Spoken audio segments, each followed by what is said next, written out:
Hi hello नमस्कार. मी सुषमा या आपल्या चॅनलवरती तुमचे सगळ्यांचे अगदी मनापासून स्वागत करते. आज आपण परफेक्ट पायपिंग कशी करायची हे पाहणार आहोत. यासाठी मी एक दोन नव्हे तर खूप साऱ्या टिप्स सांगितलेल्या आहेत. आणि पायपिंग करण्याची ही पद्धत या अगोदर तुम्ही कधीच बघितली नसेल, त्यामुळे व्हिडिओ पूर्ण बघा. हे बघा, तुम्ही बघितलं असेल तर आपली पायपिंग सगळीकडून सेम आलेली आहे आणि आपली खालच्या साईडून ही पायपिंग सगळीकडून सेम आलेली आहे. म्हणजे फक्त वरच्या साईडून आपली पायपिंग व्यवस्थित आलेली नाही, तर खालच्या साईडूनही आपली पायपिंग व्यवस्थित आहे. हे बघा, कुठेही आपलं कापड बाहेर आलेलं दिसत नाहीये. तुम्हाला सुद्धा अशा पद्धतीची पायपिंग करायला शिकायची असेल तर व्हिडिओ पूर्ण बघा. या व्हिडिओमध्ये मी तुम्हाला खूप साऱ्या टिप्स सांगितल्या आहेत, जेणेकरून तुम्हालाही अशा पद्धतीची पायपिंग करायला सहज जमेल. आपण ब्लाऊज कटिंग करताना मापाच्या ब्लाऊजपेक्षा आपण जो ब्लाऊज शिवतो त्याचा गळा थोडासा मोठा ठेवायचा आहे. अशा पद्धतीने कटिंग केल्यामुळे गळ्यातून शोल्डर कधीच उतरत नाहीत. हे बघा, मापाच्या ब्लाऊजपेक्षा आपला अर्धा इंच जास्त आहे. आता आपण पाठीमागची बाजू किती एक्स्ट्रा आहे ते बघूयात. तर आपली पाठीमागची बाजू अंदाजे 1 इंच एक्स्ट्रा येते. बघा, ब्लाऊजला पायपिंग करताना मापाच्या ब्लाऊजचा गळा आणि आपण शिवतो तो ब्लाऊजचा गळा मोजून बघायचा आहे. म्हणजे आपल्याला अंदाज येतो की आपला गळा सेम आहे की कमी जास्त आहे. आता आपण पुढची साईड ही मोजून घ्यायची आहे की आपली किती एक्स्ट्रा आहे ते. हे बघा, पुढची साईड आपली एवढी एक्स्ट्रा आहे. म्हणजे आपल्या पुढच्या साईडचा गळा 1 सेमी आणि पाठीमागचा गळा 2 सेमी एक्स्ट्रा असला पाहिजे. किंवा तुमच्याकडून कटिंग करताना गळा मोठा कटिंग झाला तर अशा वेळी अशा पद्धतीची पायपिंग करा. गळा तुमचा अगदी परफेक्ट होईल. सुरुवातीला ब्लाऊजचा गळा मोजताना आपण जोडवरती जोड ठेवून गळा मोजून घ्यायचा आहे आणि नंतर मग मी पूर्ण तुम्हाला गळा मोजून दाखवलेला आहे की आपला मापापेक्षा किती गळा मोठा आहे तो. आता आपण क्रॉस पट्ट्या कशा कटिंग करायच्या हे बघूयात. तुम्हाला क्रॉस पट्ट्या कशा काढायच्या हे माहीत नसेल किंवा क्रॉस पट्टीची लाईन कशा पद्धतीने तिरकी घ्यायची हे जर तुम्हाला समजत नसेल तर अगोदर अशा पद्धतीने चौकोन करून घ्यायचं आहे आणि त्या चौकोनच्या बरोबर मध्यभागी अशा पद्धतीने त्रिकोणी लाईन मारून घ्यायची आहे आणि आपण पट्ट्या कट करून घ्यायच्या आहेत. अंदाजे या पट्ट्या आपण 1.25 ते 1.5 इंच घ्यायचे आहेत. आता या क्रॉस पट्ट्या एकमेकांवरती कशा जोडायच्या हे एकदम लक्ष देऊन बघा. अशी पद्धत तुम्हाला या अगोदर कोणीच सांगितली नसेल. तर या पट्ट्या आपण जोडताना अगोदर या पट्ट्यांची कापडावरची लाईन कशी आहे हे बघायचं आहे. तुम्हाला जर कापड खाली ठेवून लाईन कशी आहे ते समजत नसेल तर कापड अशा पद्धतीने वरती उचलायचं आहे. म्हणजे उजेडामध्ये आपल्याला कापडाच्या लाईन कशा आहेत हे समजतं.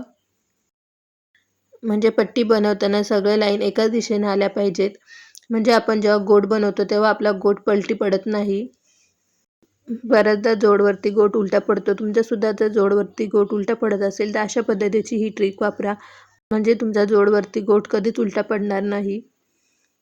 मी तुम्हाला पुन्हा एकदा दाखवते की आपण कशा पद्धतीने पट्टी जोडायची आहे ते. तर पट्टी जोडताना आपण सगळ्यात अगोदर क्रॉस लाईन बरोबर आहेत का ते चेक करायचं आहे.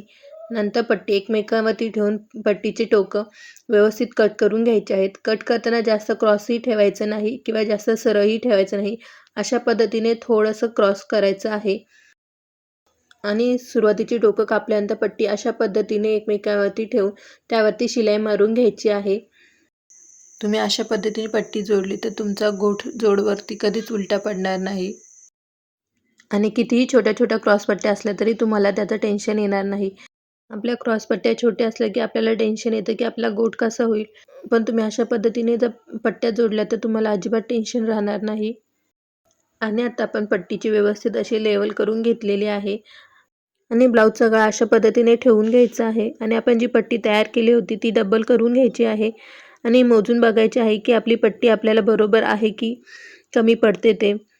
हे बघा, पट्टी आपली इथं आहे आणि सेंटर इथं आहे. आपल्याला एवढी पट्टी कमी पडते, पण मी ज्या पद्धतीने तुम्हाला दाखवणार आहे त्या पद्धतीने आपली पट्टी कमी पडणार नाही.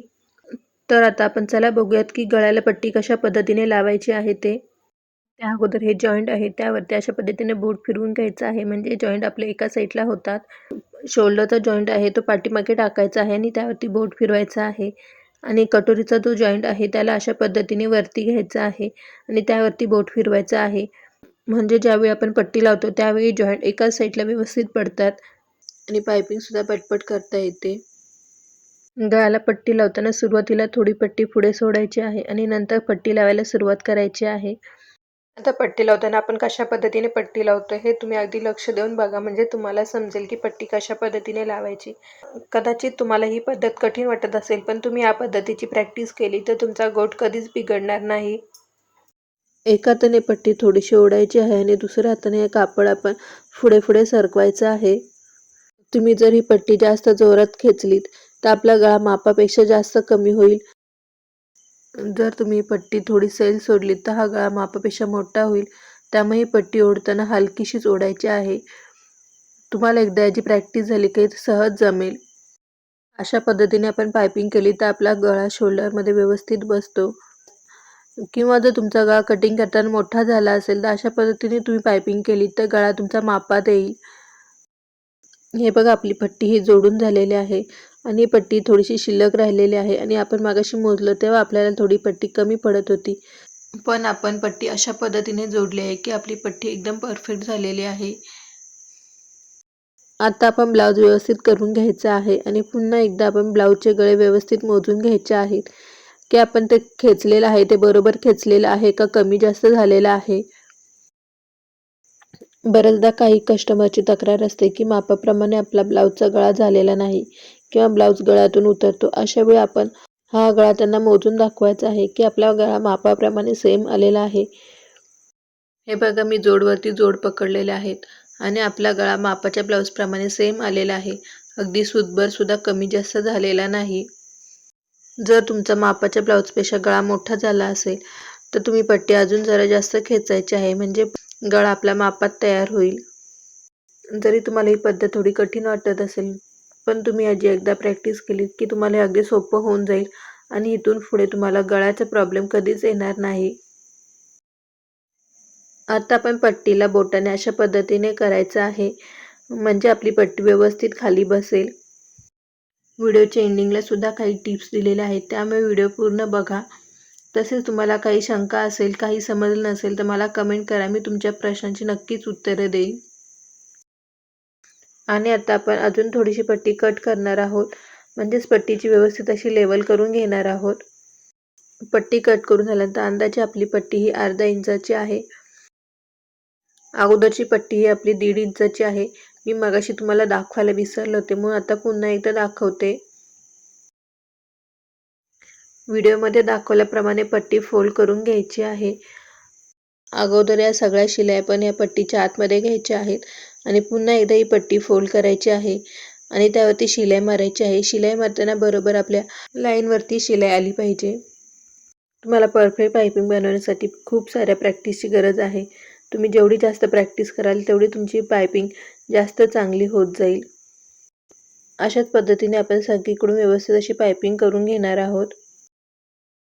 मी माझ्या प्रत्येक व्हिडिओमध्ये शिलाई रिलेटेड काही ना काही नवीन देण्याचा नक्कीच प्रयत्न करत असते. तसेच काही टिप्स, काही हॅक्स किंवा मला आलेले काही अनुभव तुमच्यासोबत मी शेअर करत असते. त्यामुळे तुम्हाला जर शिलाई कामामध्ये इंटरेस्ट असेल तर प्लीज आपल्या या चॅनलला सबस्क्राईब करून आपल्या या फॅमिलीमध्ये सहभागी व्हा. आणि कापड जर सुळसुळीत असेल तर अशा वेळी कशा पद्धतीने पायपिंग करायची हे तुम्हाला पाहिजे असेल तर मला कमेंट करा, मी त्या पद्धतीने व्हिडिओ बनवत जाईल. हे बघा, आपला हा गळा किती व्यवस्थित बसलेला आहे, अजिबात कुठे उचलला नाही किंवा कुठेही पलटी पडत नाही आणि खालच्या साईडून पण अगदी आपलं व्यवस्थित आलेलं आहे. गोट चांगलं येण्यासाठी अजून काही महत्त्वाच्या टिप्स म्हणजे पट्टी जोडताना आपण सगळीकडून एक एक दाब एवढंच अंतर घ्यायचं आहे, कुठे कमी जास्त घ्यायचं नाही. आणि दुसरी महत्त्वाची गोष्ट म्हणजे तुम्ही पट्टी अगोदर मोठी काढायची आहे आणि नंतर मग पट्टी जोडून झाल्यानंतर कट करायची आहे. तुम्ही जर पट्टी अगोदर छोटी काढली तर खेचताना कमी जास्त झाली तर आपली पट्टी खूप लहान होण्याची शक्यता असते. मग अशा वेळी आपल्याला गोट व्यवस्थित करता येणार नाही. त्यामुळे पट्टी काढताना तुम्ही अगोदर 1.5 इंचाचीच काढायची आहे आणि जोडून झाल्यानंतर मग कट करायची आहे. तुम्हाला ही व्हिडिओ कशी वाटली, तसेच मी सांगितलेल्या टिप्स तुम्हाला उपयोगी आल्या की नाही हे कमेंट करून मला नक्की सांगा. आणि पायपिंग करण्याची पद्धत तुम्हाला कशी वाटते हेही कमेंट करून मला नक्की सांगा. व्हिडिओ पूर्ण बघितल्याबद्दल धन्यवाद. पुन्हा भेटू अशा छानशा व्हिडिओमध्ये. तोपर्यंत बाय आणि टेक केअर.